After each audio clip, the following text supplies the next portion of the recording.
গাঞ্জা এবং কি জোয়া, এই মাদক সব কিছু বিক্রি হচ্ছে ওপেন। আগে তো গোপনে করতো, এখন রাস্তার ধারে ওপেনে করছে।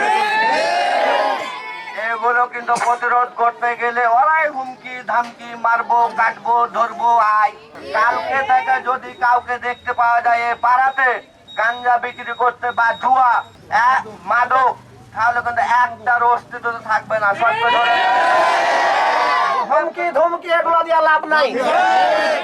আর আপনারা যারা যুবক ভাইরা আছেন, যারা এটা হাতে নিছেন, তারা আইন হাতে তুলে নেবেন না।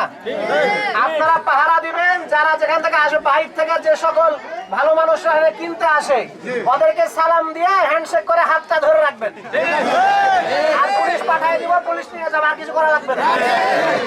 আর যাদেরকে ডালি নিয়ে দেখবেন যে তরকারি সবজির মতন করে বিক্রি করছে, গোল করে ঘেরা রাখবেন, পুলিশ এসে নিয়ে যাবে। এই ইউনিয়নের আগে কাজীরাই বিচারক ছিল, জায়গা থেকে সারা ইউনিয়নটি বিচার হয়েছে।